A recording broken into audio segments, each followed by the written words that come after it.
Hello friends, मैं हूं प्रेमचंद कुमार। अभी आप सभी को स्वागत करता हूं विद्यार्थी विद्या मंदिर में। दोस्तों, आज की क्लास में लेकर आया हूं रेलवे भर्ती बोर्ड में समान अध्ययन से संबंधित जो भी प्रीवियस ईयर क्वेश्चन पूछे गए हैं उन सभी क्वेश्चन के बारे में चर्चा करेंगे। तो चलिए शुरू करते हैं आज के इस वीडियो को। और यदि ये वीडियो आप लोग को अच्छा लगेगा तो इस वीडियो को लाइक कीजिएगा, अपने दोस्तों को भी साथ में शेयर कीजिएगा। और यदि आप हमारे चैनल पर पहली बार विजिट करें तो हमारे चैनल को सब्सक्राइब कर बेल आइकन को प्रेस कर ऑल बटन दबा दीजिएगा, ताकि मैं जब भी वीडियो अपलोड करूँ तो आप तक नोटिफिकेशन मिल सके। तो चलिए शुरू करते हैं आज के इस वीडियो को। ये आपका प्रश्न पूछा गया है आरआरबी चेन्नई 1995 में। क्वेश्चन है कि सांची का स्तूप को अशोक ने बनवाया था।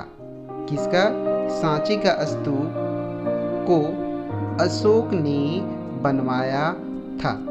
अब इसके बारे में थोड़ा सा चर्चा कर लेते हैं, सांची स्तूप के बारे में। सांची स्तूप का निर्माण अशोक ने 3री ईसा पूर्व में बनवाया था। सांची स्तूप का निर्माण किसने किया था? अशोक ने किया था। कब किया था? 3री ईसा पूर्व में किया था, जो मध्य प्रदेश में स्थित है। सांची का स्तूप किस प्रदेश में है? मध्य प्रदेश में स्थित है, जिसका निर्माण अशोक ने 3री ईसा पूर्व करवाया था। इसके केंद्र में एक अर्ध गोलाकार ईंट निर्मित ढांचा था, जिसमें भगवान बुद्ध के कुछ अवशेष मिले थे। किसके? भगवान बुद्ध के। ठीक है, किसके? भगवान बुद्ध के। ठीक है, भगवान बुद्ध के अवशेष रखे थे। सांची स्तूप बौद्ध धर्म के बारे में है। सांची स्तूप किस धर्म से संबंधित है? तो बौद्ध धर्म से संबंधित है। किससे? बौद्ध धर्म के बारे में है। इसमें असंख्य बौद्ध संरचनाएं, खंभे और मठ एक प्रसिद्ध पर्यटन स्थल है। यह यूनेस्को द्वारा, किसके द्वारा? सांची स्तूप किसके द्वारा?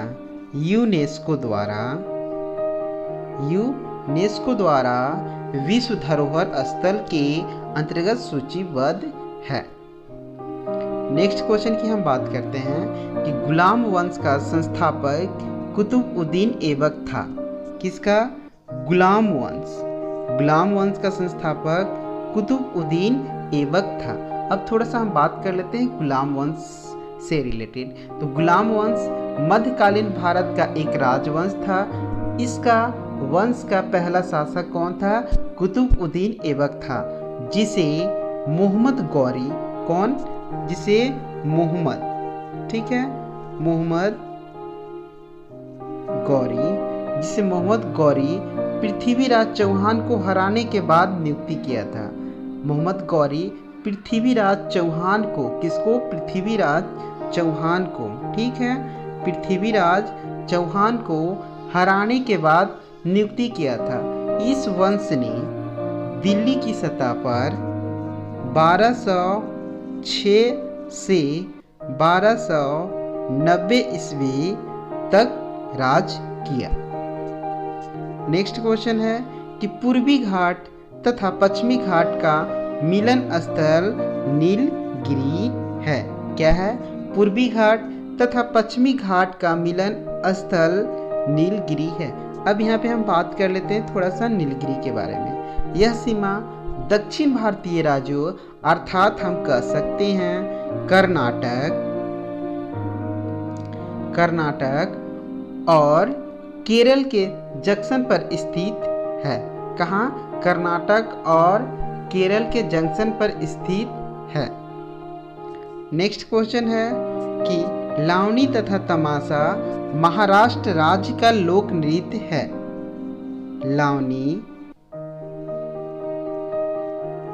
लावनी और तमाशा किस राज्य का लोक नृत्य है? तो महाराष्ट्र राज्य का लोक नृत्य क्या है? लावनी तथा तमाशा। नेक्स्ट क्वेश्चन है कि प्रसिद्ध संगीतज्ञ तानसेन अकबर के दरबारी थे। प्रसिद्ध संगीतज्ञ तानसेन किसके दरबारी थे? अकबर के दरबारी थे। थोड़ा सा हम बात कर लेते हैं तानसेन के बारे में। ठीक है। तानसेन, जिनका बचपन का नाम था रामतनु, हिंदुस्तानी शास्त्रीय संगीत के एक महान ज्ञाता थे। क्या थे? तानसेन हिंदुस्तानी शास्त्रीय संगीत के एक महान ज्ञाता थे। उन्हें सम्राट अकबर के नवरत्नों में भी गिना जाता था। इनकी मृत्यु 1885 ईस्वी में आगरा में हुई थी। तानसेन के मकबरा मोहम्मद गौस के मकबरे के समीप बनाया गया, जो ग्वालियर में स्थित है। तानसेन की पत्नी का नाम हुसैनी थे। तानसेन की पत्नी का नाम क्या था? तानसेन की वाइफ का नाम था हुसैनी। क्या? हुसैनी था। तानसेन की 4 पुत्र थे और 1 पुत्री थी। पहले पुत्र का नाम था सूरत सेन, दूसरे पुत्र का नाम था शरद सेन, तीसरे पुत्र का नाम था तरंग सेन और चौथे पुत्र का नाम था विलास खान और पुत्री का नाम था सरस्वती। नेक्स्ट क्वेश्चन है कि यूनिसेफ का मुख्यालय कहाँ है? यूनिसेफ का मुख्यालय न्यूयॉर्क में है। यह क्वेश्चन बहुत ही इम्पोर्टेंट है। यह क्वेश्चन एसएससी रेलवे में बार बार पूछा जाता है।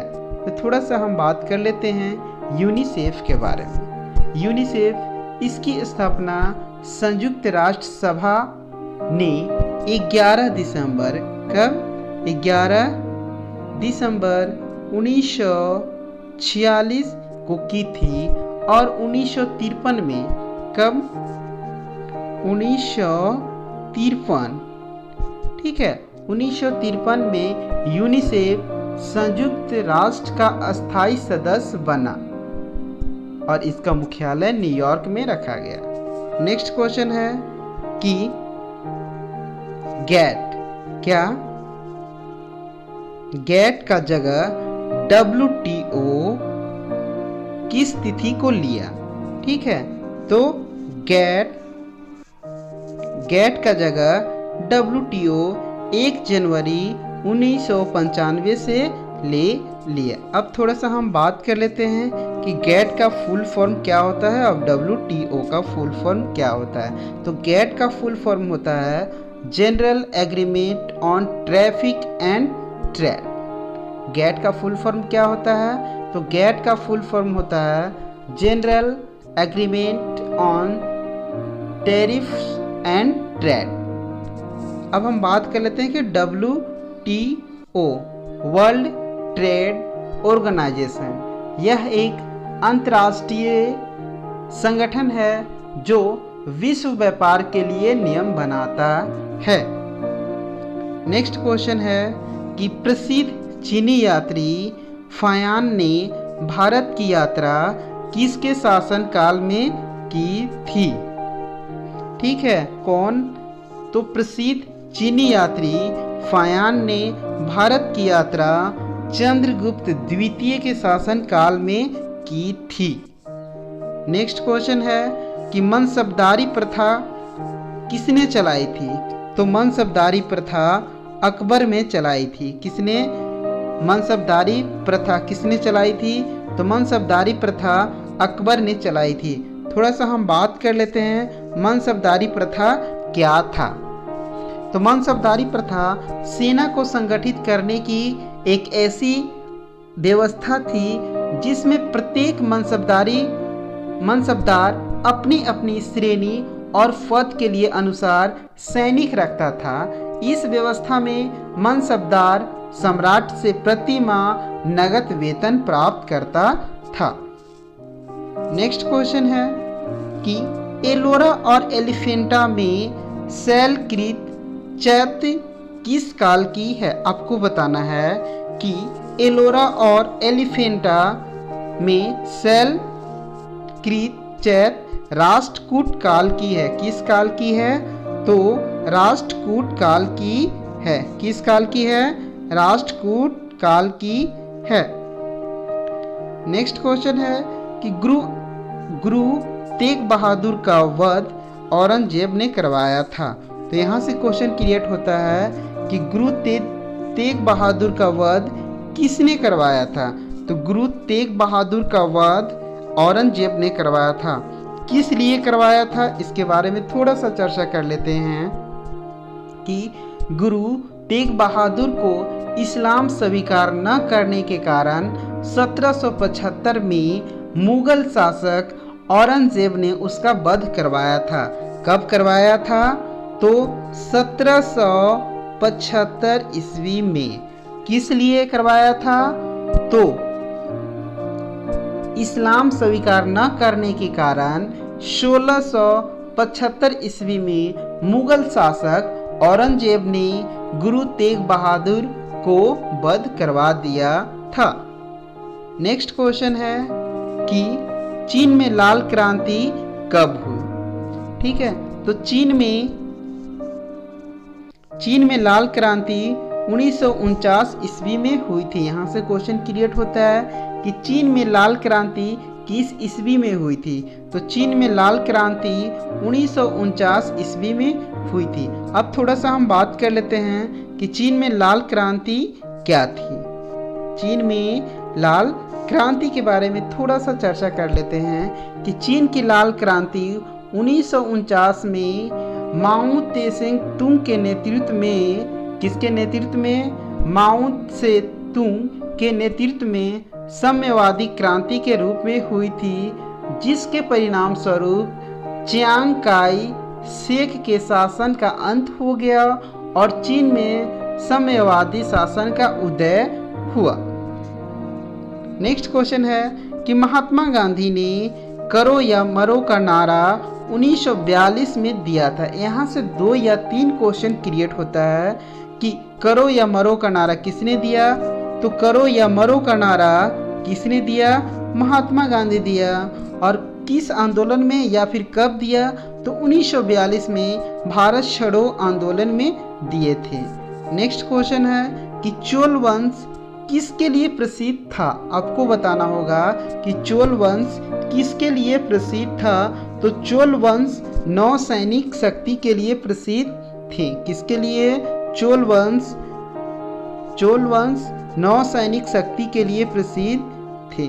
नेक्स्ट क्वेश्चन है कि संसार का सबसे छोटा देश कौन सा है? आपको बताना है कि संसार का सबसे छोटा देश कौन सा है? तो संसार का सबसे छोटा देश है वेटिकन सिटी।